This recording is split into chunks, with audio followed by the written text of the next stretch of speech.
हरीश भाई देखणे, स्वाभिमानी रिपब्लिकन महासभेचा संस्थापक अध्यक्ष।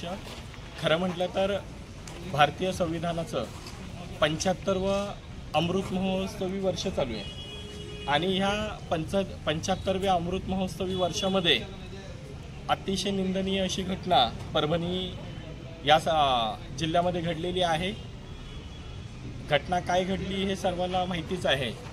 दत्ता सोपान पवार नावाच्या इसमाने त्या ठिकाणी बाबासाहेबांच्या पुतळ्याच्या बाजूला जी काही संविधानाची प्रतिकृती होती स्टॅच्यू त्याची तोडफोड केली।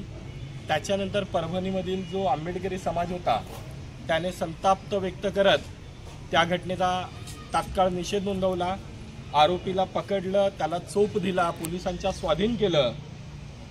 हे सर्व केल्यानंतर देखील इथला पोलीस प्रशासन मात्र त्यांनी जे करायला पाहिजे, त्यांनी त्या आरोपीला स्वाधीन केल्यानंतर त्याला अटक करायला पाहिजे, त्याच्यावर गुन्हे दाखल करायला पाहिजे, हे न करता त्याला थेट हॉस्पिटलला नेलं। हॉस्पिटलला नेल्यानंतर देखील त्याच्यावर अद्याप हे गुन्हे दाखल नाही आहेत। त्याच्यामुळे आंबेडकरी समाज हा अजून संताप्त झाला। मुळामध्ये भारतीय संविधान हे एका समाजाचं नाही आहे, एक विशिष्ट समाजाचं भारतीय संविधान हे नाही आहे। बाबासाहेबांनी जे काय डॉक्टर बाबासाहेब आंबेडकरांनी संविधान लिहिलेलं आहे ते सर्व समाजासाठी लिहिलेलं आहे। त्यामध्ये हिंदू, मुस्लिम, शीख, ईसाई, बौद्ध, जैन सगळ्या पद्धतीची लोक येतात आणि असं असताना सुद्धा फक्त संविधानाच्या रक्षणासाठी फक्त आंबेडकरी समाजच का? तर हा समाज हा जागृत समाज आहे। लोकांना वाटत असेल की हे संविधान फक्त ह्या लोकांसाठी तर असा काही विषय नाही आहे, प्रत्येकासाठी आहे। आज बोलतात ना आमचं घर जळतंय, उद्या तुमचं घर जळणार आहे, एवढंच लक्षात ठेवावं सर्वांनी।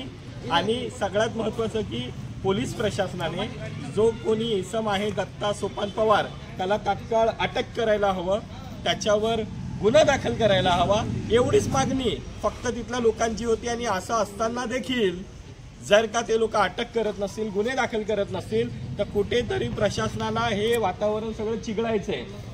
फक्त परभणीमध्ये झालेली घटना त्याचे लोन आता महाराष्ट्रभर पसरू लागलेत।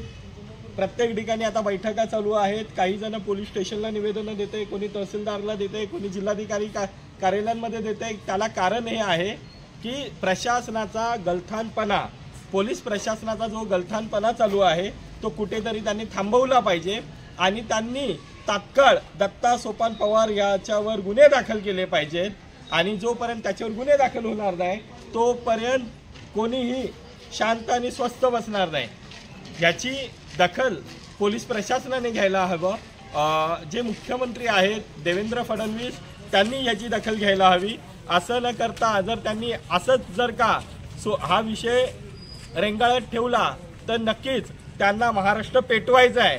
हे जे त्यांचं स्वप्न असेल किंवा त्यांच्या मनातलं जे काय असेल इस्पित तर ते कुठेतरी साध्य करण्याच्या उद्देशाने ते महाराष्ट्र पेटवण्याच्या दृष्टीने सगळं काही करतायत असं आम्हाला वाटतंय। त्याच्यामुळं जर का त्यांना वाटत असेल महाराष्ट्र शांत राहावा तर तात्काळ पुन्हा त्या दत्ता सोपान पवार याला अटक करा, गुन्हा दाखल करा आणि आंबेडकरी समाजच नव्हे तर संपूर्ण भारतीय तुमचे अभिनंदन करेल जर का तुम्ही तात्काळ त्याच्यावर गुन्हे दाखल केले तर।